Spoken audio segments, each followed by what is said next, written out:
En 1972, la Facultad de Medicina de una ciudad pequeña de Nueva Zelanda emprendió la prueba definitiva de la naturaleza contra la crianza. Decidieron estudiar a los niños nacidos en la ciudad aquel año y seguirlos durante toda la vida. Durante 40 años, los científicos han sondeado cada recoveco de su existencia, su historial médico, su personalidad, sus genes, sus condenas penales, relaciones, éxitos, fracasos, todo ello. Contar las gotas sería tan difícil como contar aquellas que llegan a la orilla del mar. El estudio longitudinal Dunedin y sus sujetos son ahora las 1000 personas más estudiadas del mundo y la mayor fuente de información de lo que nos hace quienes somos. El estudio Dunedin ha demostrado que nuestro ambiente puede cambiar el modo en que operan nuestros genes. Los genes no necesariamente tienen resultados fijos, pueden ser activados o movilizados por sucesos en la vida de las personas. Los investigadores de Dunedin sospecharon que este podría ser un mecanismo común en la naturaleza y comenzaron a buscar otros genes que pudieran ser activados por el estilo de vida de una persona. Esta vez queríamos usar una circunstancia ambiental que no fuera una circunstancia social, no un suceso vital estresante, no un maltrato infantil, sino algo químico. La sustancia química en la que se centraron fue el cannabis, la droga ilegal más ampliamente consumida en el mundo.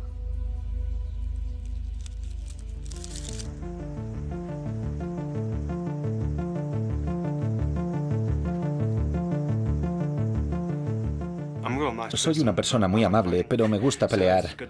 Por ello está bien ir a un lugar especial donde puedas entrenarte.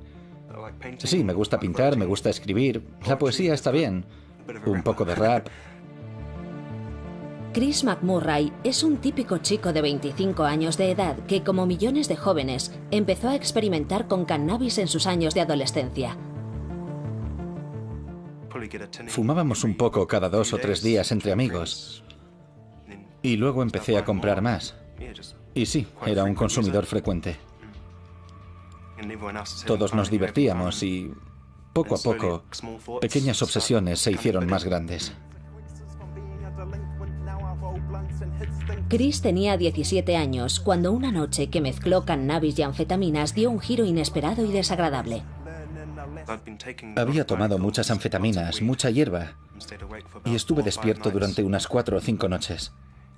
Y al final me atrapó. Fue como ser barrido por el viento.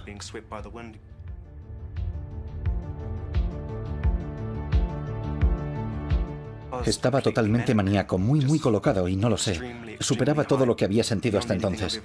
Estaba totalmente delirante. Creía que podía leer la mente a mis amigos. Pensé que uno de mis mejores amigos intentaba matarme.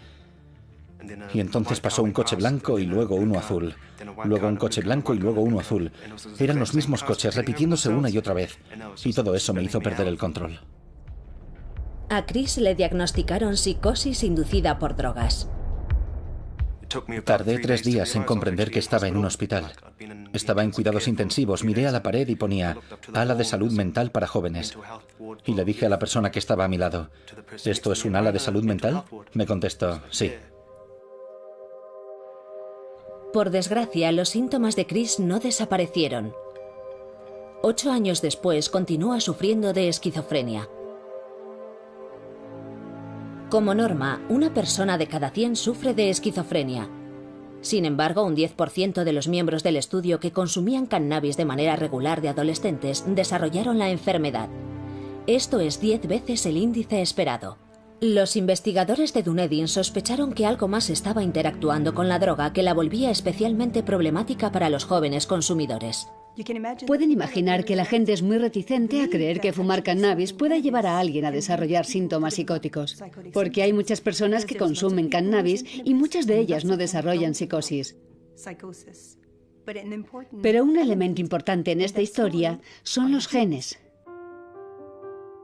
El 80% de los miembros del estudio fumaron cannabis antes de cumplir los 26 años, y por supuesto la mayoría no había desarrollado esquizofrenia. Estaba claro que el consumo de marihuana no era una causa en sí misma, por lo que el estudio hizo un examen más concreto de los genes de los sujetos de pruebas y de un gen en particular. El gen que elegimos estudiar se llama COMT. Fue interesante porque sus efectos en el cerebro se producen en los mismos sistemas cerebrales donde funciona el cannabis. Y sabemos que esos sistemas son anormales en las personas que desarrollan esquizofrenia. Por eso era un buen candidato para examinar en un principio. Descubrimos que las personas con el genotipo de riesgo de ese gen tenían más posibilidades de desarrollar psicosis a los 20 años si habían sido grandes consumidores de cannabis antes de cumplir los 15 años. Una vez más, el estudio Dunedin había encontrado pruebas de que algo externo podía modificar el resultado de un gen. Pero esta vez no era algo social, era una sustancia química. El gen COMT no estaba relacionado con la esquizofrenia a no ser que fumaras cannabis, y el cannabis no estaba relacionado con la esquizofrenia a no ser que tuvieras el genotipo de riesgo. Este hallazgo de la interacción del gen con el medio ambiente es un gran ejemplo para demostrar que el ambiente puede amplificar el riesgo genético que algunas personas llevan consigo para desarrollar problemas de salud mental más tarde en su vida. Los problemas solo los tuvieron aquellos con el gen COMT, que consumieron cannabis antes de los 18 años. Las personas con el gen que empezaron a consumir cannabis de adultos no se vieron afectadas. Chris maneja su enfermedad con una mezcla de antidepresivos y terapia cognitiva. Ojalá no hubiera tomado drogas. Ojalá no hubiera fumado hierba. Ojalá no hubiera fumado tanto como fumé. Ahora todo me está pasando factura. Y es difícil. Los miembros del estudio Dunedin eran adolescentes a mediados de los años 80. La potencia del cannabis que se vendía en la calle ha aumentado notablemente desde entonces y el número de adolescentes que la consumen en todo el mundo está creciendo. En la actualidad, las encuestas nos dicen que cada vez más gente joven está probando el cannabis y que creen que no tendrá consecuencias negativas para ellos. Por lo que habrá más personas afectadas por esta situación hoy de las que hubo entre los miembros del estudio Dunedin.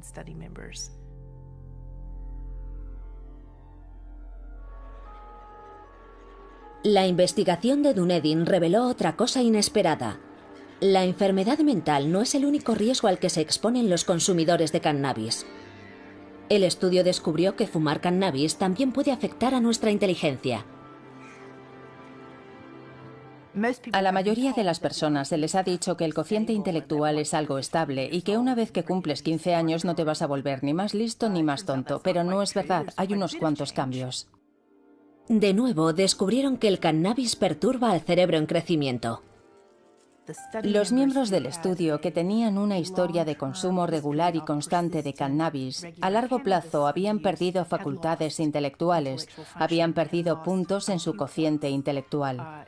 Pero resultó que no todos los que habían consumido cannabis habían perdido puntos del cociente intelectual. Las personas que perdieron más fueron aquellas que empezaron a fumar cannabis muy pronto, cuando tenían de 13 a 15 años. Los consumidores que fumaron cannabis de manera regular antes de cumplir los 18 años perdieron una media de 8 puntos de cociente intelectual, y esa pérdida de cociente parece ser permanente. 8 puntos de cociente intelectual es la diferencia entre un fileteador de pescado y el dueño de un barco de pesca. Es la diferencia entre un higienista dental y un dentista. Por lo que tiene una gran relación con el tipo de trabajo que la gente es capaz de acometer. Una mejor memoria, un mayor rendimiento intelectual, una mayor capacidad de concentración, te ayudan a obtener una educación superior. Otros estudios respaldan esto. Los adolescentes que la consumen a diario tienen menos probabilidades de acabar el instituto. También es más probable que intenten suicidarse y que se vuelvan dependientes del cannabis. Los jóvenes tienen que ser conscientes del daño potencial asociado al consumo del cannabis demasiado pronto. Creo que hay una creencia muy extendida de que consumir cannabis está bien. Es como el alcohol o los cigarrillos. Para tu salud mental, el cannabis no lo es, no es algo inocuo.